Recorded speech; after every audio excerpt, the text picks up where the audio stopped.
back for more on newspaper review. You're watching Good Morning Nigeria on NTA network service. We take a short break now. When we come back, the program continues. The ever-busy ancient city of Onitsha is a commercial hub with millions of commuters seamlessly linking other states daily for business, leisure, and other purposes. To upscale its road network, the construction of a 1.6-kilometer long second Niger bridge, including a 10.3-kilometer highway furnished with other infrastructure, has been in motion by the federal government. This project will ease congestion on the existing 56-year-old Onitsha bridge and boost the economic capacity of the state as it easily connects to other parts of the country. The completion of the world-class second Niger bridge Onitsha will be one of the many proud moments of the state, its people, Nigerians, and foreign investors. Onitsha, which hosts the largest market in Africa, is geared up to boast of an impressive road network. Once again, these moments are made alive by the federal government, and it is deserving of all the applause.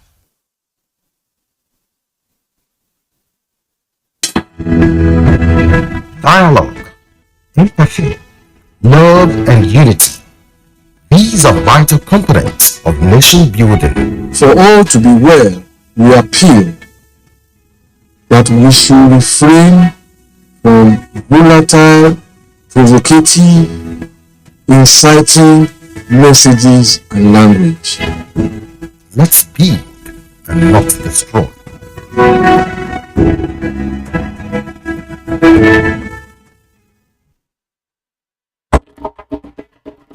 To every politician, as the campaigns gain momentum and passions begin to rise, remember, the errors of your opponents do not make you a success.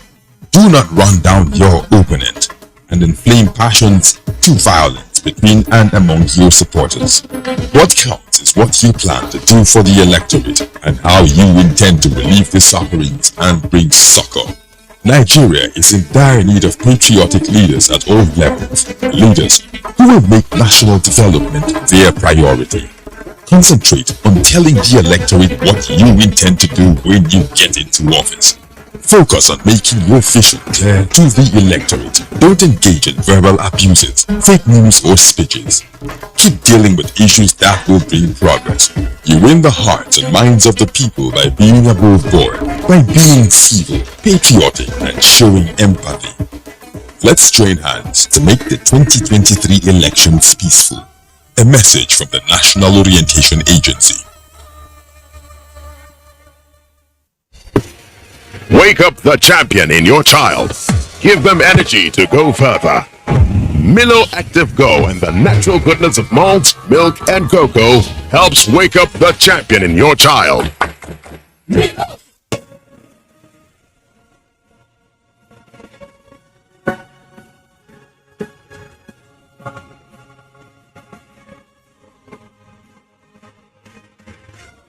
We are all Nigerians. Against all odds, we shall and must remain united. We may have our challenges, our problems, and setbacks. However, together we shall overcome them all. What doesn't break us shall make us stronger. This is the mindset that shall bring peace, progress, and prosperity to our beloved country. Do not let tribal and religious sentiments govern how you think, act, or feel. Don't be influenced by those who want to destroy our precious national unity. Everybody who's a Nigerian is your brother and your sister. This is the mindset of the new Nigeria. It is also the mindset that we must all adopt. Let us support each other in creating the Nigeria of our dreams. This message is from the Nigerian Television Authority, NTA.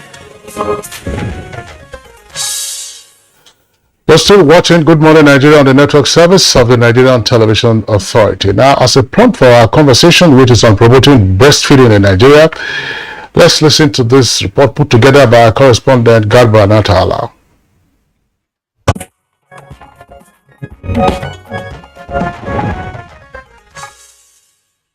The survival of the Nigerian child is again in focus as the world over commemorates Breastfeeding Week that seeks to address some emerging issues that hampers the progress in protecting and encouraging exclusive breastfeeding among mothers. Research on breastfeeding for nursing mothers shows that it provides a natural method of child spacing and prevents uterine and breast cancers. To the child, breastfed children become more intellectual and fit. Concerns, however, continue to grow on marketing of breast milk substitutes despite their inherent dangers to both child and mother. This public outcry convinced the World Health Organization and UNICEF to declare World's Breastfeeding Week in 1992 to commence on 1st to 7th August every year to promote the campaign for exclusive breastfeeding. Researchers also noted that for breastfeeding to be stress-free and successful, a mother needs an enabling environment at home, at workplace, or religious centers. Experts also believe that the absence of breastfeeding can aggravate the level of malnutrition, which accounts to increasing the rate of diseases among children. As this year's theme is tagged Step Up for Breastfeeding, Educate and Support, guests on Good Morning Nigeria will take a look at the necessary steps taken by Nigeria's health authorities to promote breastfeeding.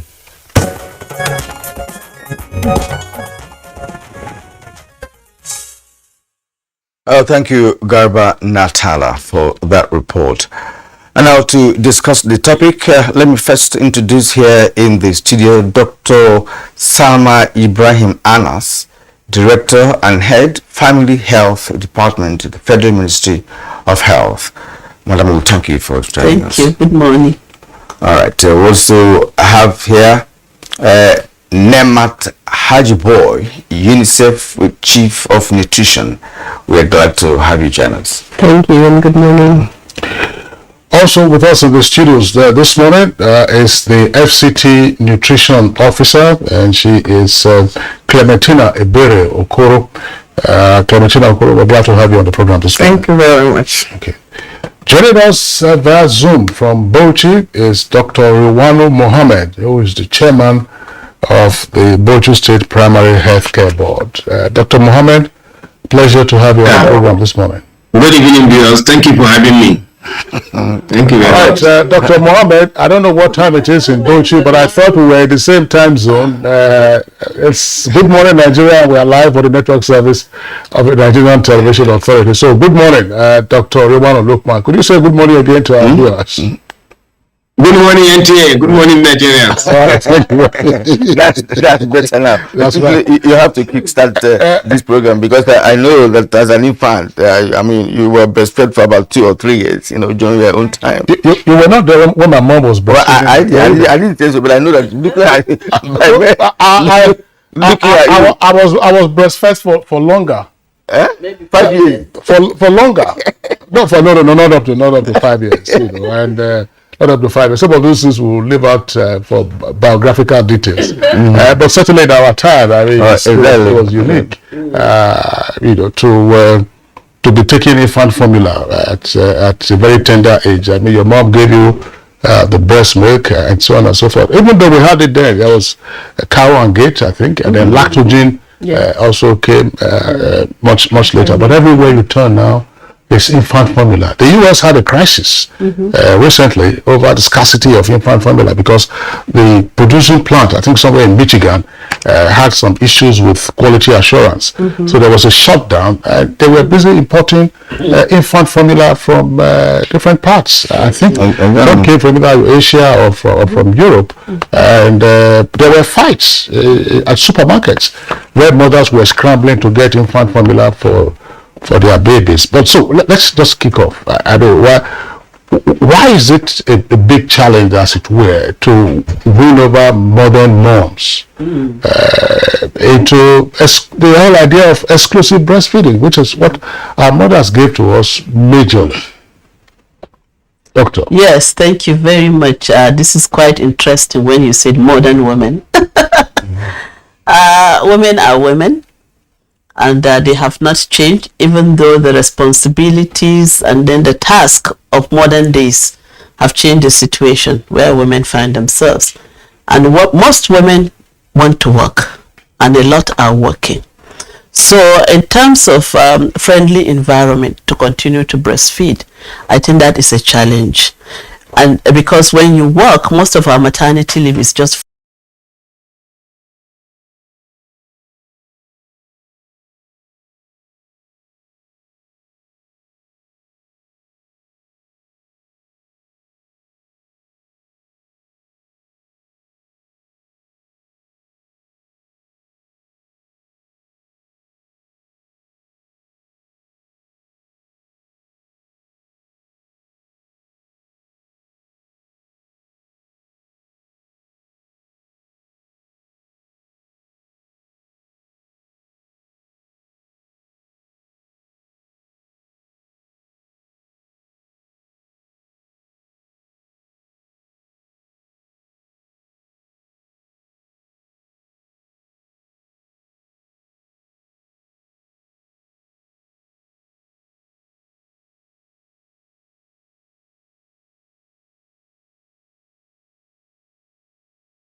understand the importance of breastfeeding, the benefits to them, the benefits to their babies, to the family, and the whole nation in general. So I think with that, the modern woman will be able to cope with the situation of breastfeeding.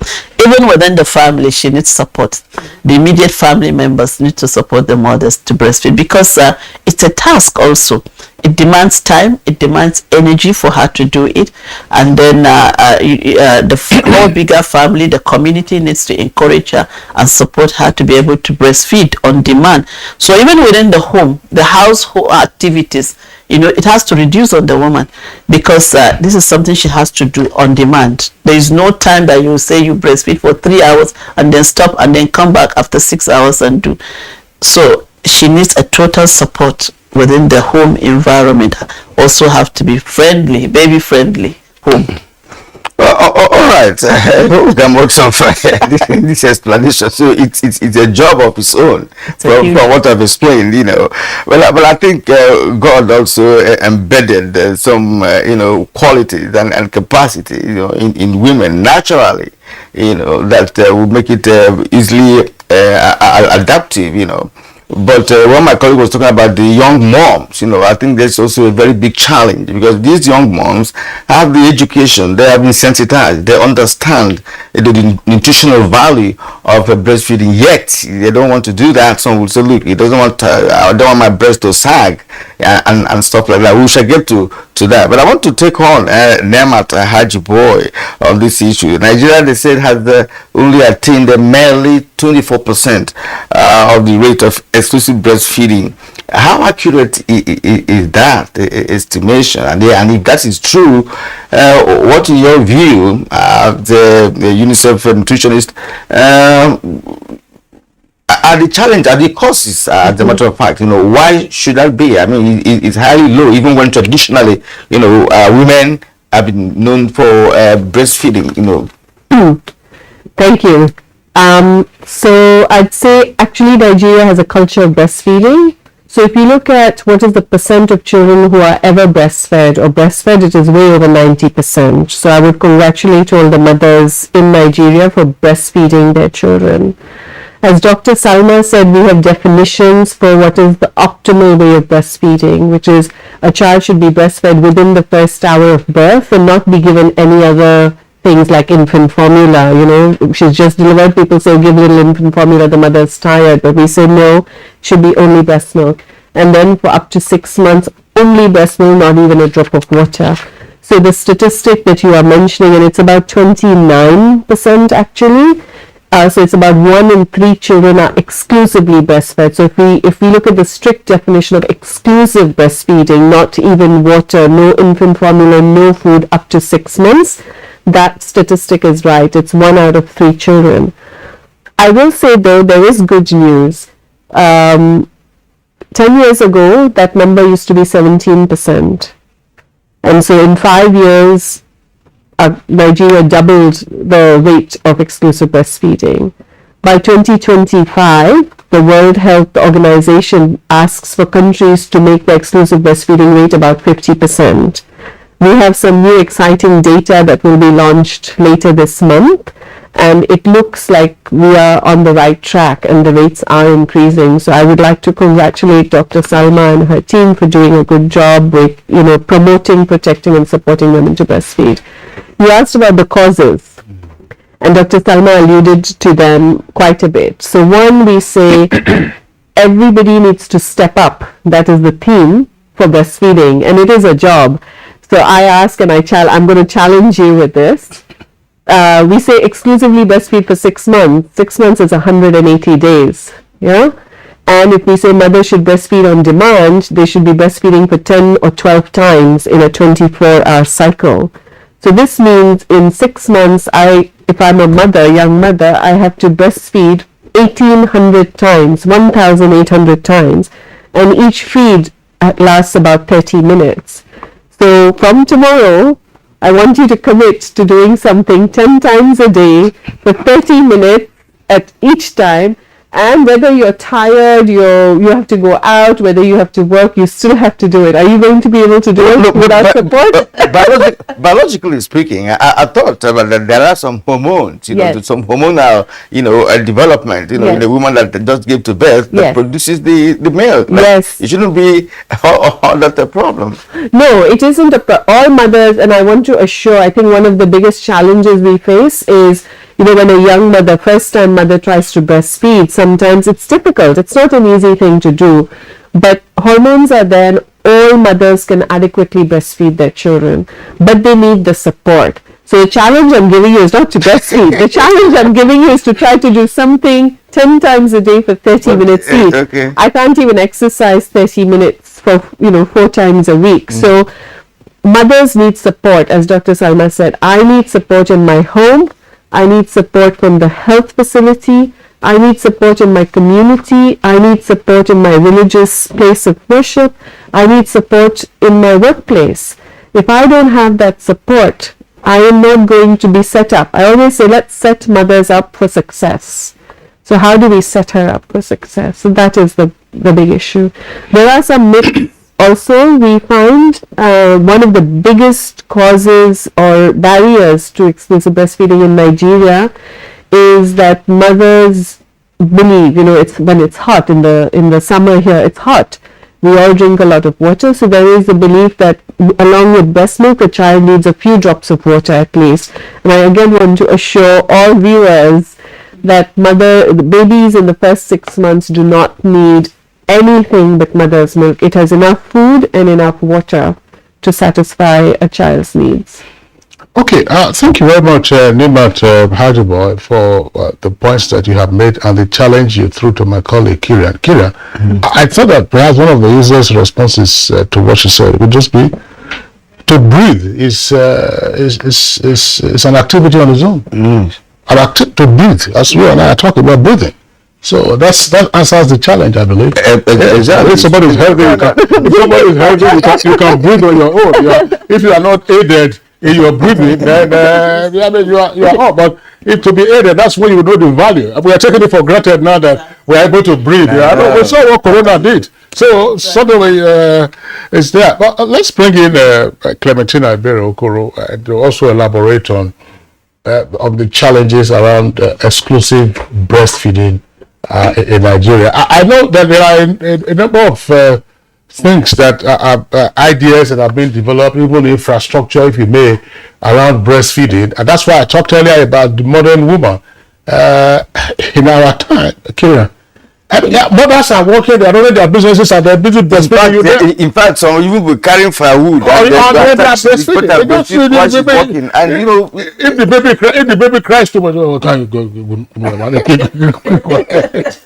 but if it becomes unbearable, it's just a matter of bringing the baby from the back, and then you breastfeed the baby. But now we're looking for almost exclusive infrastructure to facilitate breastfeeding. I mean, why is explain this to our viewers? Thank you very much. Just like the earlier presenters have mentioned, enabling environment is quite important, is good. What we're actually advocating for is not really an very exclusive infrastructure, but just like a space, a lactation space, a room, like within the office environment. Just a room can be set aside. Some women are shy and they would not want to just open up their clothes and breastfeed in the public. So for those categories of women, and also for dignity, a private space is what we are advocating for. So it's a good one. If in every workplace of life for us to have a set aside space where mothers can feel comfortably to breastfeed. Even in the communities, we're not just looking at only in workplaces, we're also advocating for space even in the communities. Like most women are in the communities, they go to market, they go to farms. Yes, we do know that there are other things that can be done, such as expression. Those of us from the community perspective, we could say, let the mothers, if they have to go out for long, so that there will be uninterruption of the exclusive breastfeeding, they can express their breast milk, and it can stay for up to 4 hours, going by the recent findings, and without spoilage. And somebody needs to support the mother to feed this baby even when she's away. And these are all the support we're talking about, because both mothers have to work, they have to find other things to do, but then child feeding needs to continue. So I think I could stop. Okay. That's fine. Dr. Rwanu Mohammed, I wouldn't want to ask you to tell us, but I know that as a chairman, Baptist State Primary Healthcare Board, that you have a very good understanding of this topic of breastfeeding, which of course I know as an infant you also did. Now, what would be your take on the current rate, where we tell just 24%, rate in terms of Nigeria's adherence, to breastfeeding culture, exclusive breastfeeding culture. So what is your own take on the current situation? And if you may, let us know what happens in Bauchi. Is this still a culture, or are there people who are saying, no, I will go for substitute? Thank you very much for having me. I just want to say that exclusive breastfeeding has been a problem in Nigeria because mothers themselves, they don't want to help themselves. And there are a lot of factors. Some are social factors, some are cultural factors. Part of the factors I always talk about is the mother themselves. They don't want to lose their shape, and they continue to breastfeed so that the breast will not fall. Whether they like it or not, breast one day it will fall. It will follow them to the grave. Another one is the social factors. The grandmothers, the other people in the community are saying that the environment is too hot. Why are you not breastfeeding the child? And the child is having hiccup. And I told them that the breastfeeding is the only answer to the hiccup. Does that mean the child's stomach is expanding? He needs more breast milk. So that is the area where we had a lot of trouble. And the exclusive breastfeeding in Nigeria today, in which is about 6%. It's very, very low. And it has been a problem to promote, educate people on exclusive breastfeeding in our state because of the cultural factors. And then we also have a situation whereby the so-called working mothers, and whether in public or private, there is need for also a sort of a law to protect the working mother, so that the crèche will be by law that all organizations should create a crèche for where the mother will be kept, and then there will be flexible hours for the mothers to go at 1 o'clock or so that the mothers can go back and continue breastfeeding at home. And then the fathers, it's only Lagos and Lagos and other places that actually set a target that there should be fathers leave, and that it has been a problem in all over the state. Nobody wants to adhere that, and that is a big challenge also. And then this year alone, we decided that we are going to have a 1 week long activity. One of them is radio jingles. We'll be starting since on 1st of August, and then radio discussions. We identify about 20 communities that are very low level of exclusive breastfeeding. We went for town hall meeting, discussion with them about exclusive breastfeeding. Well, on Saturday, that is 6th, we are going to have a commemoration for the World Breastfeeding Week, and it's going to be launched and flagged off by the wife of the governor, Aisha Bala Mohammed. Dr. Mohammed, I still want to stay with you so that you can explain further the social and cultural impediments to exclusive breastfeeding. I don't quite understand it, why at this time now. You've already mentioned probably the psychedelic resistance, namely about the firmness of the breast, on account of breastfeeding. But in the past, I would imagine that mothers in today's Bauchi state breastfed their babies.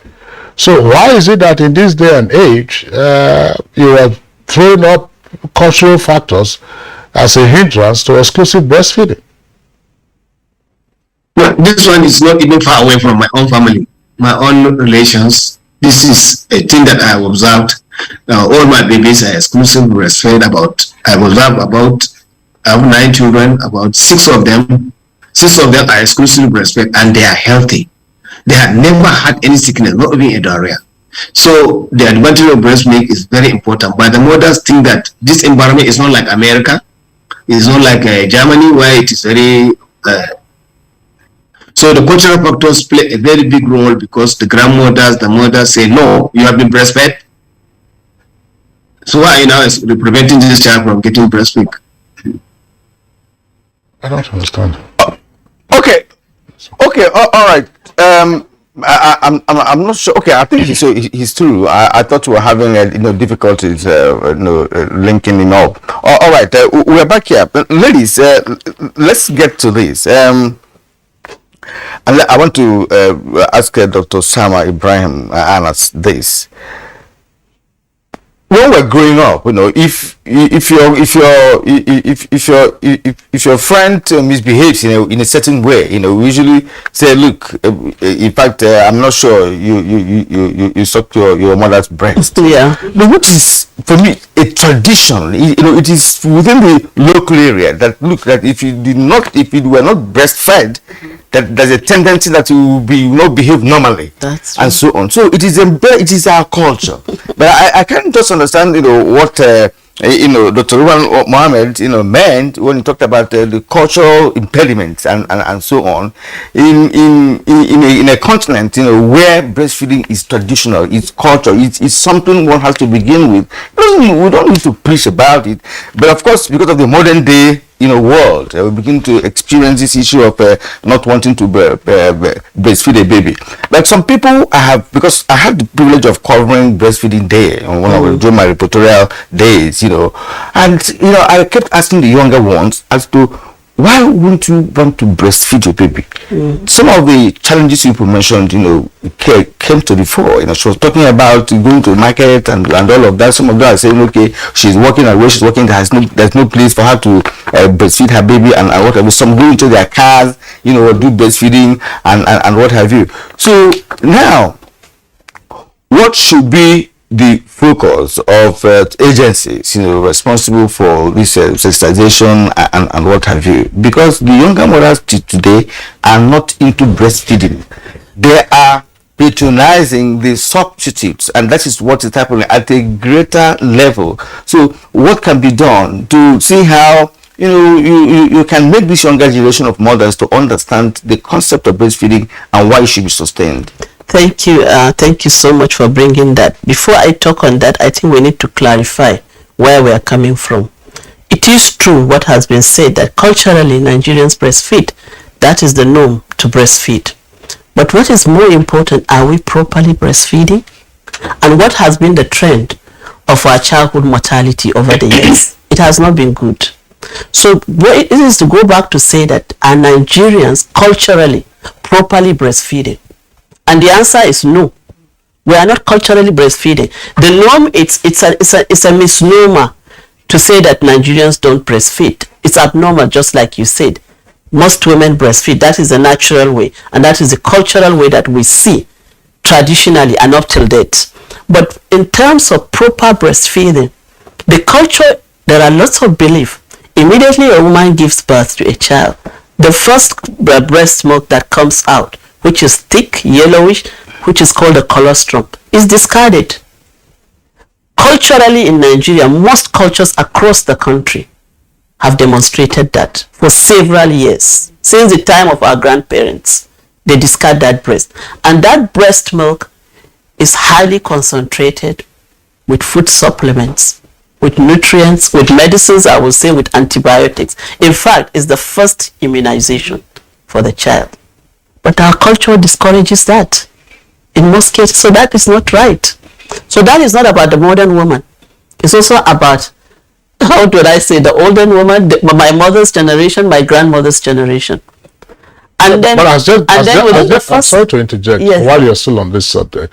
Has there been advocacy to turn around that whole idea is to say, look, the first breast milk after childbirth is the best for a child. I mean, if we know that it is wrong to discard it, has there been advocacy targeted at changing that practice? There is advocacy. There are policies around it.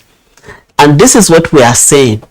The first meal for the baby is the breast milk immediately after birth. Within the first 1 hour of birth is the breast milk. That means there is no room for discarding. And the advocacy, the messages is we have continued to enlighten that this breast milk that we discard, it has this, it is an immunization, it is the first vaccine to the child.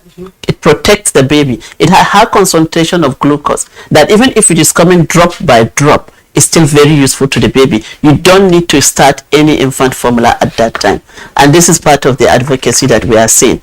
And these are things we continue to educate mothers. And we say within the first 6 months, exclusively breastfeed without any food supplement, as Nima said, without any water supplement. So this is, so you look, this is within the culture. And now we are saying that the culture should tilt this way, because you now see babies well fed, they are thriving well, there is no cases of infections, especially diarrheal infections, upper respiratory tract infections, and they live very healthy within the first 6 months of life. So this is to address the issue of modernization and also the issue of culture. So few percentage of Nigerians are properly breastfeeding. In 1990, when we started, it was just about 2% of Nigerians, women, that are properly breastfeeding. And I've described what is proper breastfeeding, especially within the first 6 months. Today, we have made modest progress. We want to be more than there. We want to have universal, every woman should breastfeed exclusively. But we are at almost 29%. What is proper breastfeeding? You just explained the first breast milk after childbirth. Thereafter, what is proper breastfeeding? So proper breastfeeding is to initiate breastfeeding immediately after birth within the first 1 hour for the first 6 months of life, without any supplement, without water, without additional food, unless it is medically indicated.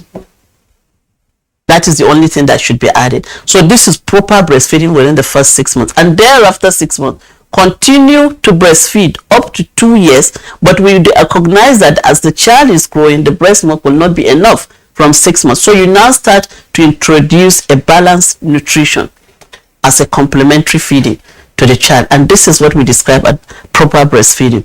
So if you look at it, this has not just started now. It has always been like that people are not properly breastfeeding. Because it's a huge task, as she described. You need to be encouraged, and mothers will tell you that breast milk within the first few days is not coming much, or they have multiple deliveries, they cannot cope with it. But with support, every woman will be able to successfully breastfeed. You said that after 6 months of exclusive breastfeeding, you can now introduce, infant formula. Right. Not infant formula. We are not emphasizing on infant formula. We say complementary feeding. What kind of, that's what I want to know. What will you introduce the child to after exclusive breastfeeding? What do you introduce the child to? You introduce the child that with locally available food that are available, balanced diet. You start with a pest. Baby at 6 months cannot swallow. So you prepare a balanced diet, which we continue to teach mothers how to do that, with a balanced diet of carbohydrate, protein, and every other thing that you have that makes a balanced diet. But you don't stop breastfeeding. You still majorly continue with breastfeeding and continue to increase the supplementary food. Does it imply that cereals and the other products? Yes, our cereals should be given. It should be given, and then I think we have a nutritionist that can even elaborate better. It should be given, the cereals that we have. We have granite, we can use the granite. We have the soya in our community. We can also add any other supplement to make it palatable for the baby. Because babies also like different choices of food, just like we have. And you hear mothers, they say, I've been feeding him with a pap, and then the baby is not taking it. But you can prepare the pap in different ways. With available crayfish is there. Some mothers grind their crayfish and add it to the food. So just like you eating okra soup every day, you will complain and say that, why are you people giving me okra soup every day? It's the same thing with our babies. The only thing that I know babies are never tired of is the breast milk. Okay, Dr. Salma, thank you very much. Kira, there used to be those scenes in some locations where if the baby is hungry and then the baby is stubborn, the baby doesn't want to take the part that has been prepared by the mother, you carry the legs of the baby and trap it. And then you know what I mean. So the baby today that would be child abuse. Yes. Obviously.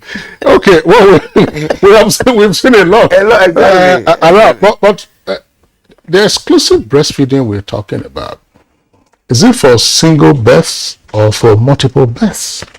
And what is the adequacy of breast milk for multiple births? I mean, to break that down, if a woman has twins, has triplets, if one is crying, which breast is she going to? Yes. So explain that. Nimat, the question goes to you. So the beauty of breast milk, and you mentioned it, there are hormones that are there in the body. So once, I want to remember that the production of breast milk it's a hormonal response and it's a very natural response. So the short answer to your question is, even with multiple births, mothers can exclusively breastfeed quite adequately. Because the body is fascinating. The more a child suckles at the mother's breast, the more milk is produced. What we have to be careful about is to make sure the mother herself is well nourished. So we have to make sure she is well fed, she rests, and she gets the care and attention. That's why we keep going back to step up. Let's support our mothers. Whether you have one child, you may have twins, or you may even have triplets. There are those who successfully breastfeed triplets. Clementina spoke about expressing milk and also storing it. So if I have triplets, my sister, my husband, And I have twins. Yeah. I did. So Exclusively. You have twins. Yes. Congratulations. I successfully breastfed my twins for the first 6 months of life. Did they? And we are very healthy. Was there, because Congratulations. I know some mothers who have twins, and the twins breastfeed sometimes simultaneously. Yes. Yes. It's possible. Simultaneously, Yes. but the mom has to be healthy Yes. for that to take place. Exactly. It is captured in the Igbo culture. The omugo that we do. That omugo is a special time for the young mother to feed very well. That's why you ask her own mother to come, so that she will help in preparing some special kind of food that she needs to eat for the breast milk to flow. And Sorry, that omugo is causing some social dislocation. That's a great practice. Because they are leaving us old men. They say the omugo abroad. But that's a good practice. Madam Okoro, Christine came up with if someone has twins, because you have seen quadruplets. Yes. We've seen even more than that. Now, how does such a woman cope? And again, does the size of the breast determine the quantity or whatever of the milk that will be there? If somebody has a quadruplet, which means 4 children, for how would the person cope with the feeding, breastfeeding? Yes, just like others have mentioned, even with multiple births, mothers can still breastfeed and breastfeed exclusively. I have seen lots of mothers that had twins. I've even seen one that had triplets that breastfed exclusively. Just like earlier mentioned, the process of breast milk flow comes with what? Suckling. The more the baby suckles, the production is stimulated by the act of what? Suckling. Those hormones, prolactin, which is the hormone that is responsible for breast milk production, and then the letdown, that is for the milk secretion, is also controlled by hormones. So the act of suckling it's just like tap. The more you open a tap, you can see it flows. Okay. Yeah, the more it flows. And then the supports that we're talking about, of course, this year we're talking about education, we're talking about support. This support is part of what has always been clamored for. Like the omugo you just mentioned, the mother comes to assist the new mother. It's just to provide support, to help her, to ensure that she has food on her table timely, to ensure that the young baby is looked after so that she can rest. Because that rest is very essential. The hormones that are responsible for breast milk production, it's most at its active moment when the mother is at rest. That's why, like at night, when the mothers wake up, you can see that their breasts are full because that sleep moment, the hormones have, actually acted highly. And then looking at the question you asked about the size of the breast, the size of the breast does not determine the milk secretion, the quantity of milk, whether the breast is large or the breast is small. The mother can breastfeed and breastfeed well. Just like we have mentioned, the early initiation, which is putting baby to breast within 1 hour of life, is very, very essential to the overall lactation for the period of. So these mothers need to know that immediately the child is born. And also the health worker. That's where the health care workers come into play very well. The support right from the labor room. Of course, you know that 1 hour is within the labor area, right from the labor room. Once the child is cleaned, then the baby would. That's for a normal birth. That's for a normal birth. Yes, for normal birth. Even for the mothers that go through cesarean section, once she recovers from the effect of the anesthesia, she can be supported. Well, if the baby is preterm and is in an incubator, you don't achieve that skin to skin, do you? But I mean, we're talking about normality. That's fine. But there's an issue raised by Dr. Riwan Mohammed, and I think that it's important to respond to that, which is to say that the cosmetic discouragement that some mothers feel that if you breastfeed, then your breast will sag. And he says, look, whether you like it or not, the breast will sag. So what is all this whole resistance on account of, you breastfeed? Because some of these stories get passed around. They say, no, don't get into this, otherwise, your breast will not be firm, and then you may require an uplift, to continue to look forever young. Well, is it true that breastfeeding will affect the tone of the muscles of the breast or otherwise? You are reluctant to answer. I mean, the question, anyone can take it up. Yes. Yeah. Should I go first? Okay. Anyone of you, please. So I think we have to be careful when we talk about myths and misconceptions and how prevalent they are. The issue of breast sagging due to breastfeeding comes up, but it's not the biggest reason for why women are not breastfeeding. There are very few women who actually say that. And is it a myth or is it truth? And the answer is no, it's a myth.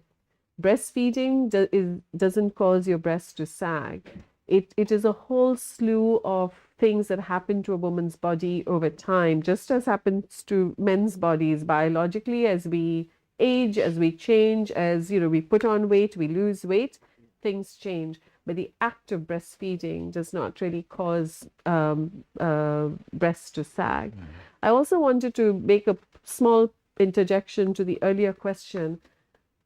We forget that we are actually mammals by species, and what distinguishes mammals from other animals, and that is that we are meant to suckle our young and breastfeed our young. So this is like the most basic core of us as human beings, as mammals, that when we give birth, our offspring are meant to suckle and grow. I want to reiterate that when a baby is born, we think, the baby has been in a mother's stomach for 9 months and the development is completed. But that is not true. The baby's stomach, the baby's brain development still continues till at least 2 years of life. And breast milk contains the active ingredients, the hormones, the vitamins, the antibodies that are necessary to complete the child's development outside of the mother's stomach. That is why mammals breastfeed their young. I always joke about this, so I hope it's appropriate, but I always say, look to nature. You don't see the lion's babies going to suckle the elephant, right? And you don't see the giraffe's babies going to suckle the lion's breast. So why do we as human beings think that cow's milk or buffalo's milk or goat's milk is better for our own babies? It's, we say human milk for human babies. My milk is meant for my child. If my child is sick, there is a communication as the child suckles, and my breast milk will produce more antibodies to help the child recover.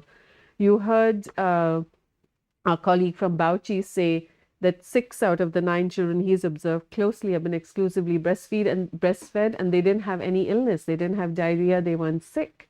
This is the beauty about breast milk and how it adapts. So I would encourage everybody out there listening to please. Okay.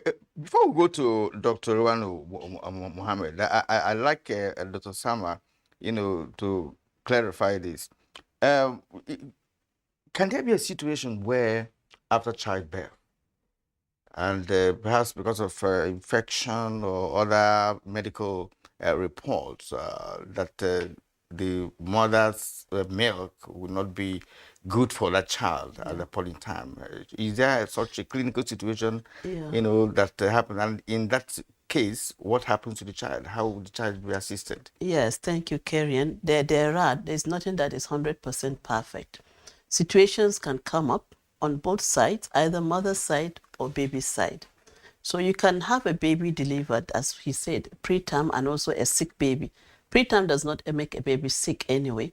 There are ways also, it's a normal baby that could be fed breastfed or using other exclusive express milk.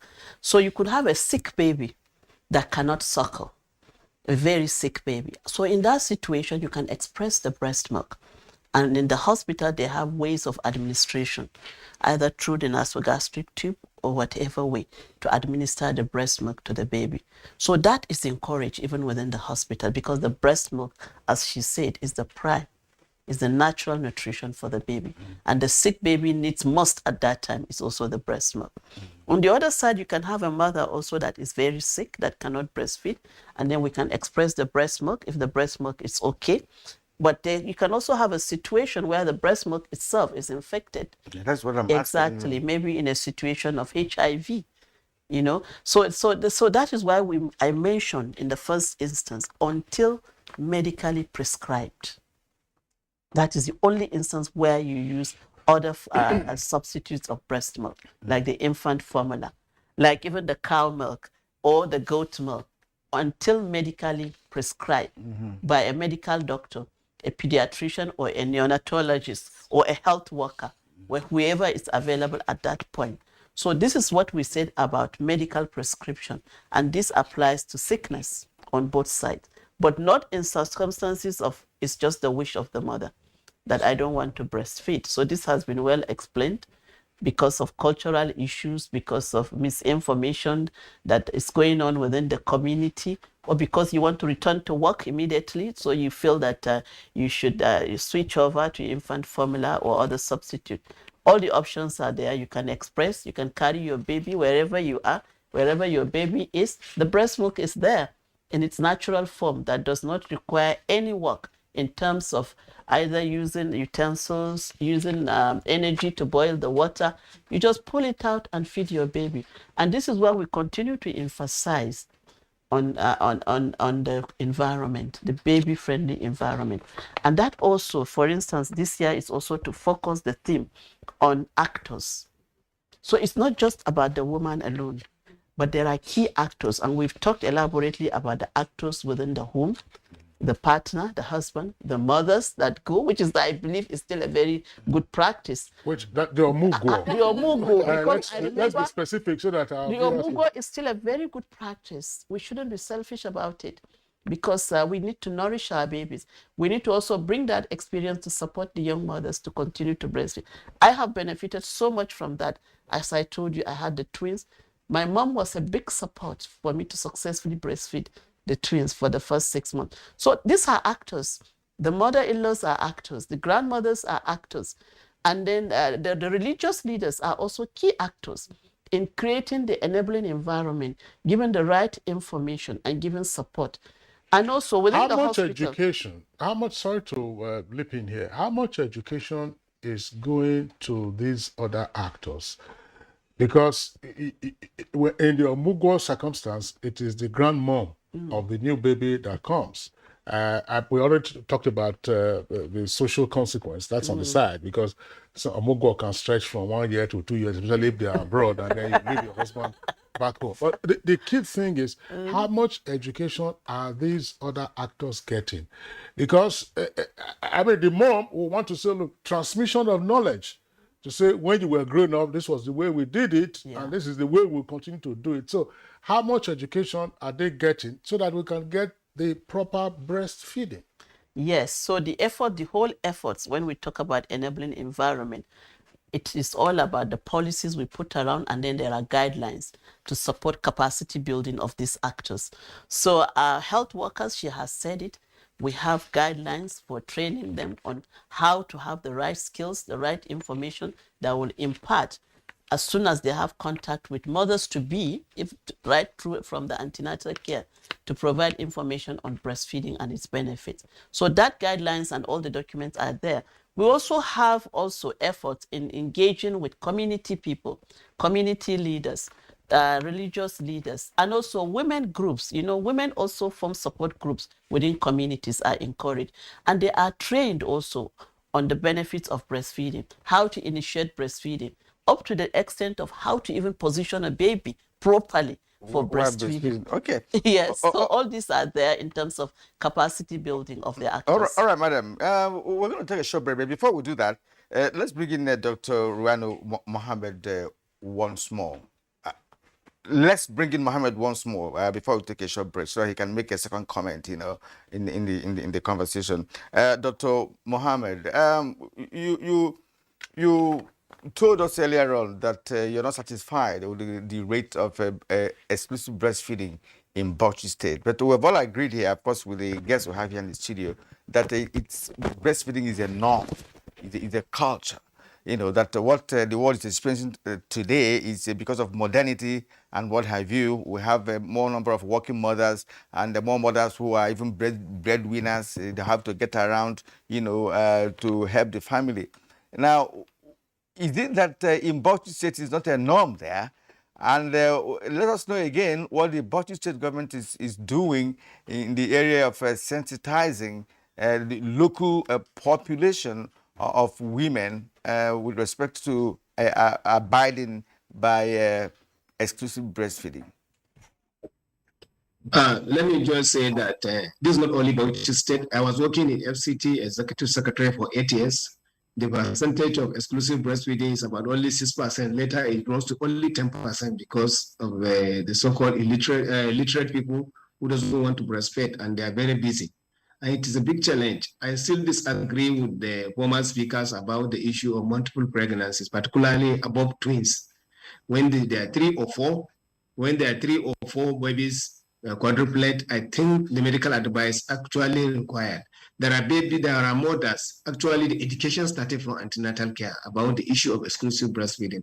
And I want to suggest, and I want to thank anybody that created this exclusive breastfeeding. It's a very good thing that I've never seen. It tends to help the family empowerment. For the first 6 months, you only buy Pampers. I was so happy with it. Only Pampers for the first 6 months. The second one is to prevent the environment from getting polluted with those containers from the formula milk.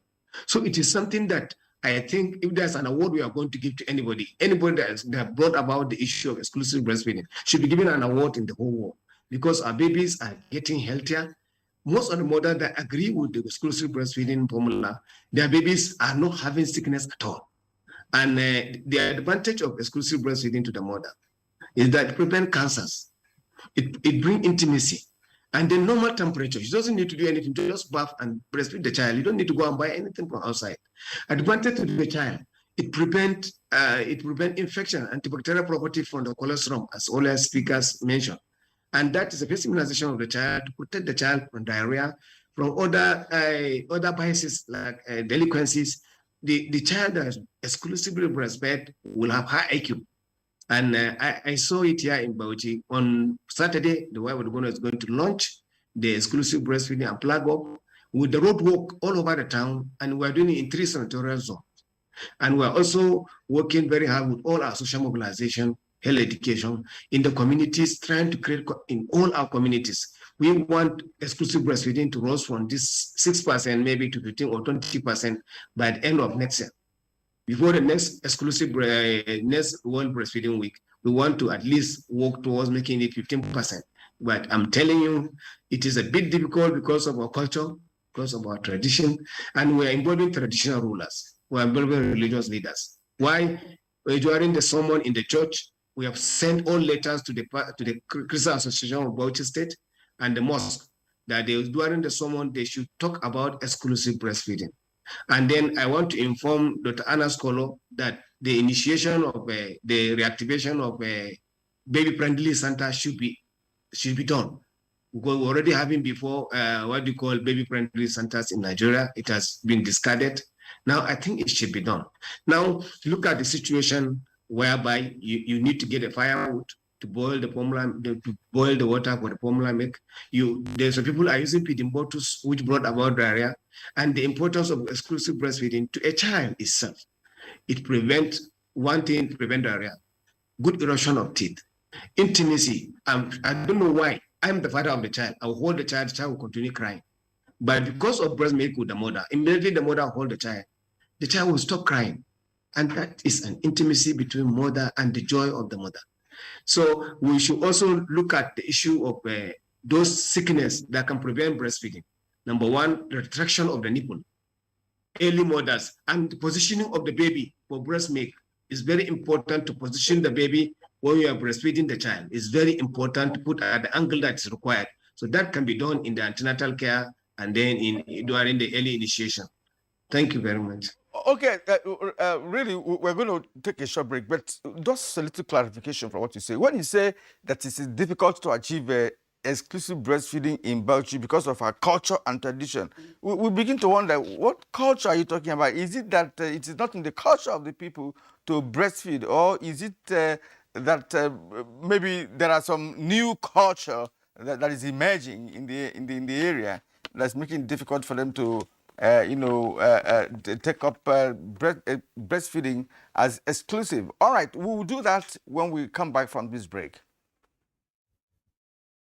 Nigerians, elections are here again. Let us shun violence. Let us play the game according to the rules. Do not be a thug. Say no to violence. Let's rise and defeat violence, crime, and sabotage against the peace of our nation. Nigeria is the only country we have. We must do everything to keep it united. We must avoid any act that promotes hate and disintegration. Say no to separatist movement, terrorism, fake news, hate speech, religious bigotry, and any act that tends to divide us as a nation. Watch out for strange gatherings and suspicious movements. Restrict access to sensitive documents and data, the disclosure of which may damage national security. Educate your staff and family, particularly on measures to safeguard information and report security breaches. Apply relevant legal security guidelines to protect yourself and your neighbors. Due to misinformation and wrong choices, some idle persons resort to vices in their greed to get rich quick. They resort to kidnapping, killings for rituals, and other heinous crimes. Avoid wrong use of the social media. Before you broadcast that false message, think twice. Ask whether it will promote peace or violence. For safety at home, still be security conscious. Educate your household on safety tips. Report all suspicious movements and persons to the security agencies nearest to you. Be a good citizen. Be patriotic. To pass security information, please call 0813-222-2105, 0915-339-1309, 0908-837-3514, or send a mail to dsspr@dss.gov.ng. This message is from the Department of State Services, DSS. The ever-busy ancient city of Onitsha is a commercial hub with millions of commuters seamlessly linking other states daily for business, leisure, and other purposes. To upscale its road network, the construction of a 1.6-kilometer-long second Niger bridge, including a 10.3-kilometer highway furnished with other infrastructure, has been in motion by the federal government. This project will ease congestion on the existing 56-year-old Onitsha Bridge and boost the economic capacity of the state as it easily connects to other parts of the country. The completion of the world-class second Niger Bridge Onitsha will be one of the many proud moments of the state, its people, Nigerians, and foreign investors. Onitsha, which hosts the largest market in Africa, is geared up to boast of an impressive road network. Once again, these moments are made alive by the federal government, and it is deserving of all the applause.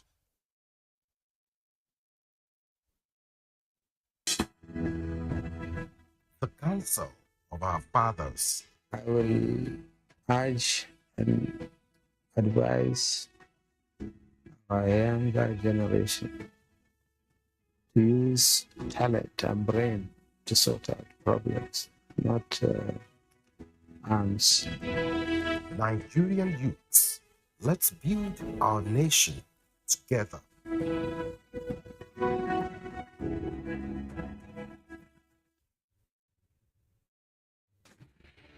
As the 2023 elections draw near, remember, evil prospers when good men and women only wish for peace, but never take a step to make peaceful elections happen. Are you a father? Are you a mother? What are you saying to your children as the elections approach? Have you warned them not to let themselves be used to cause violence? Have you explained to them what the consequences of electoral violence might be? Do your part to make peaceful elections happen. Talk to your children. Protect them from unscrupulous politicians who want to put them in harm's way, while their own children are comfortable at home, within and outside the country. Let's join hands to make 2023 elections peaceful. This message is from the National Orientation Agency, NOAA.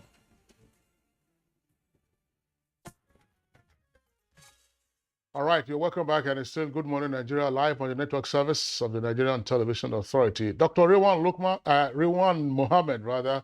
Apologies, Rewan Lukman was Nigeria's energy minister. His blessed memory now. Dr. Rewan Mohammed in Abuja from Zoom connection. My colleague Kira was asking for clarification of the cultural hindrance to breastfeeding. But I want you to take this along as well. Earlier, I think you dropped the hint that sometimes our mothers, young and old, do not know how to handle hiccups. Hiccups, when a child is hicking up. In our time, if a baby was hicking up, what they would do, they would look for a white thread and put it on the baby's head, and then you had an oil of Johnson & Johnson there. After a while, the hiccup will stop on its own. Later, it was said that, what you need to do when there is a hiccup, give the baby water. Now, I'm hearing that it is not just water. Don't do water.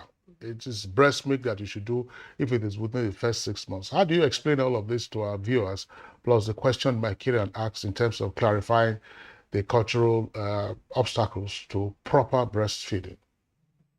Let me just say that, let me make sure that I make that correction on the issue. Maybe what I intend to say is that the breastfeeding is normal in our society, but exclusive breastfeeding is the biggest trouble we're having. Because I remember one of our relations here gave birth last 3 years ago, twins, and the children, except she's in the house, she doesn't express anything, except she's in the house, the children will get the breast milk. So the children, they grew up like that, and we are not sure because the father is very wealthy. So the children tend to survive because he was able to buy formula milk. And then what of the mothers that they don't have? They're always on admission because of diarrhea, because of one thing, pneumonia, sickness. So these are the things that we're saying, the advantage of breast milk to the child, that it will prevent all this. I assure you, I had about 4 children that I exclusively breastfed myself with antagonism from my grandmothers, from my mothers, from everywhere, that I was not exclusively breastfed, and I did that, and I saw the advantage is about 100%. The milk inside the breast is about almost the water is about almost 75%. So why are we giving water when the child is having hiccup? The stomach is expanding, so, and the child is growing. So the hiccup means more breast milk. So I think that's what I think we should be doing to educate our mothers, to educate our religious leaders, so that we'll break out the gene or the cultural barriers that we're having, and the traditional rulers, even the mothers and the fathers should be taken along. That is why we're going to go and do a road walk on Saturday with the wife of the governor together, to showcase in different languages, to have posters everywhere, and then the radio jingling, the web radio jingles going on issue of exclusive breastfeeding in different languages for people to understand and to know that it's very important to breastfeed your child with your own mother, with your own breast. You don't need to go to market and buy anything. I think I like Anas Kolo that is saying that except medical advice, all mothers should breastfeed their child exclusively for the first 6 months. Thereafter, we want the Federal Ministry of Health to bring back the issue of nutrition corner. Nutrition corner is after we started weaning the child. Nutrition corner should be erected in all our hospitals and PSC per ward in all the country, all over the country, so that we train the mother how to do the kwashfa or the Tom Brown, so that the mothers will start, when they start complementary feeding, they already know how to use those food materials available in the environment if they cannot afford the expensive food, the canned food. And then we also need to also create another ORS corner alongside the other one. ORS corner is because we have outbreak of diarrhea recently, particularly cholera and other things. So we need to create that, bring it back again, so that mothers, the children will get the benefit of that, and the partners and donor agents should support that nutrition corner in the hospital. We don't know why Nigeria has abundant food resources, but the knowledge and the techniques of using those food resources is a big challenge. Okay. All right. Thank you once again, Dr. Mohammed.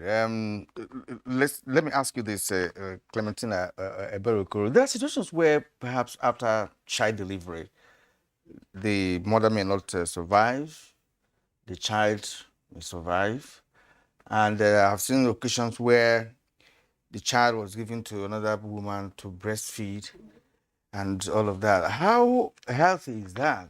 I mean, if such a situation arises and there's even nobody that could breastfeed that child, what should be applied? But in the case of availability of some other mother that has breast milk, would it be advisable for that child to be breastfed by another woman? Yes, we see that in our communities happening, and it's not even, it's not a new practice, it's been there. So what we actually talk about is, one, if it is culturally acceptable by the people. In most cultures, yes, it's acceptable. So long as it is acceptable by the culture of the people, that's the best to give. What about medically? That's best to give. Yes, I'm coming to medical. And what should be done, one, is that the mother, we call that wet nurse or a surrogate mom. So what they need to do is to get screened. They need to be screened from some of these diseases, such as to know if they are HIV status, to be screened for hepatitis, especially hepatitis B. So in doing all this, so long as the mother does not have any disease condition that can be transmitted through the breast milk to the child, then it's perfect, because the child will be getting another mother's milk, breast milk, which we have all mentioned that is the best food for the child. Well, can I come in with yes. So we have, medically speaking, a hierarchy of what is the best food for the child, and we say breast milk is the first food for the child. So the number one is the child's own mother. So mother's milk is the number one. Two is, we say, other human milk. This could be administered to the child directly by another woman who is breastfeeding. And as Clementina said, the caution for mothers, or the advice to mothers, is make sure the other mother is healthy and is not ill, in which case she would be medically advised not to breastfeed even her own child. The third way you can do it is also, you have human milk banks in many countries, which is just like we have blood banks in hospitals, you have milk banks. And mothers who lactate enough and can donate their milk, donate it to a milk bank. It is pasteurized, it is safe. And especially in a health facility, you talked about preterm babies earlier. You have low birth weight babies. You may have a child, even a child who's in an incubator can be fed human milk in other ways, but human milk that is safe, that is pasteurized, and that has been banked in a hospital. So there are many ways, but we say mother's own milk, and then other human milk, and then we talk about other types of feeding options for the child. But there could be a situation where a child will require those substitutes. Yes, of course. Yes, absolutely. I was just saying, what is the recommended care of the breast before it is introduced into the mouth of the baby? I mean, take a mom, for instance, who's been working in the field, sweating, and of course, there's dignity in labor. There's no question about that. So how does the mom, do you just whip out your breast from the bra and then introduce into the mouth of the baby, even though the breast milk probably could have antibiotics? How do you look after your nipples before you introduce into the baby's mouth? Yes, good to say that. I think we need to clarify that the mother is her whole body. So we encourage personal hygiene, just like you take your bath in the morning and evening or whatever, just make sure that you are clean. And we encourage that as a totality of being a woman. So it's not special about the breast. So when you feed your baby, of course, your breast is clean. You wear your clothes and you still have a bra that protects the breast. And we encourage all women to wear their breasts. It's part of what keeps also the breast firm. Because as she said about aging processes, it's a fibrous tissue, the breast will collapse. But use your bra to firm up your breast, and this is the natural way to do it. So there is nothing that says the breast is not hygienic. And at every time you want to breastfeed, you have to go and wash your breast. Not at all. That is not necessary because you are clean. So any point, you just need to pull out your breast from the bra and feed your baby. That is a natural way to do it. Because there is no evidence that has shown that. Where a cotton wool is dipped into some antiseptic and then, clean. Yes. No, it's not encouraged. It's not encouraged to use cotton wool or antiseptic to clean your breast. You've taken your bath, you've just taken care of yourself. And your breast is very clean, very neat, well packaged. You just need to bring it out at any time and continue to breastfeed your baby. Well packaged. Well packaged. Yes. Let me also add that even on the breast, on the areola, that black part of the breast, it has some glands that naturally secretes, some lubricants that sanitizes the breast. So you can see how natural it is.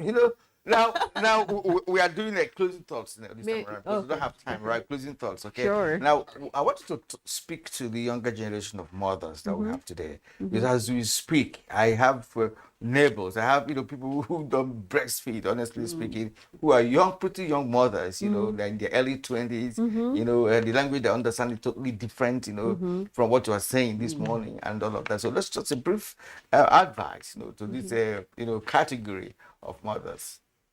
Yes, Nima. You want to look at? Okay, I'll start.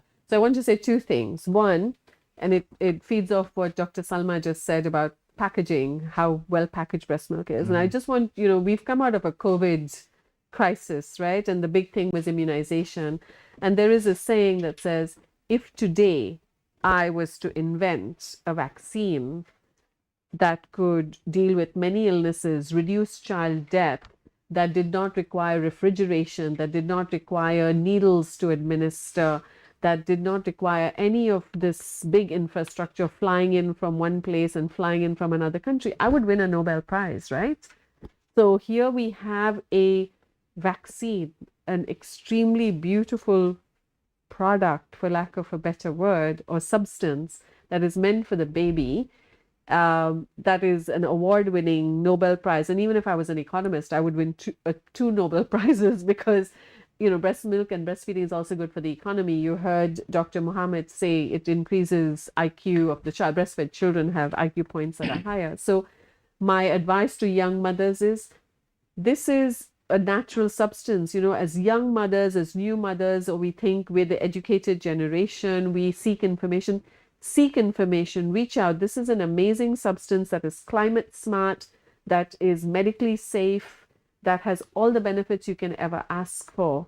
So seek the information, seek the support. Everybody can breastfeed and every child has the right to be breastfed. Thank you. In addition to what she said in terms of promoting that, we've also seen the need to begin early in terms of education. So we are working with the relevant ministries like education to integrate within the curriculum of children, right from primary school, secondary school, and tertiary institution, so that they grow with that knowledge that it is very important. Let that be just a simple topic under nutrition and then malnutrition, so that it doesn't become another issue around sex education that often will cause a great deal of confusion. I just, we don't have enough time, but probably it's a takeaway.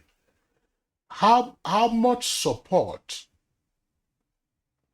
is this whole advocacy for exclusive breastfeeding getting from the big corporations that produce infant formula?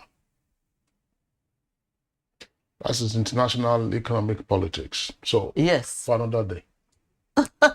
Kira, on that note, we'd like to thank all our 4 guests who've been with us on the program this morning. From Bauchi, we're joined via Zoom by Dr. Rewanu Mohammed, who is Chairman, Bauchi State Primary Healthcare Board. Dr. Mohammed, thank you for being our guests on the program this morning. All right, here in the studios, Clementina Ibero Okoro was the Federal Capital Territory Nutrition Officer. Thank you for being around this morning. Thank you. And UNICEF Chief of Nutrition, Nimat Hajiboy, well, thank you for being our guests. And last but not least, Dr. Salman Ibrahim Anas, Director and Head Family Health Department in the Federal Ministry of Health. Thank you for being around. Thank you so much. You're watching Good Morning Nigeria. Let's take a bit of sports. Sprinter Favour Ofili is now available to compete for Nigeria after she tested negative for COVID-19. The 19-year-old had been kept in isolation upon her arrival in Birmingham last weekend after testing positive for COVID-19. But the Nigerian has now rejoined the team and will make her Commonwealth debut Thursday when the 200 meters event gets underway at the Alexandra Stadium. She will also compete in the 4x100 meters relay event, which starts on Saturday. Also ready to compete for Nigeria is reigning Nigeria 200 meters champion Alaba Akintola after he was finally issued a British visa at his base in the USA. Athletics has provided 2 medals for Nigeria so far at the Games through historic efforts of reigning African champion Chioma Onyekere and reigning Nigerian champion Obiageri Amechi. Meanwhile, England's Emmanuel Oyinbokoka raced to God in the men's T45 to 4700 meters final. The 20-year-old ramped to a career best of 10.94 seconds as he took home the gold medal at Birmingham. The Nigerian born was met by a hug from his crying brother as he celebrated his triumph. As at the time of filing this report, Team Nigeria stay in 10th place with a total of 8 medals, 3 gold, 1 silver and 4 bronze medals. All right, and that's our show for today. We thank you for watching. Join us again tomorrow for a fresh video. My name is I'm Kingsley Osadolo. I joined my colleague Kyria to also thank you for being with us. What a great day ahead of you.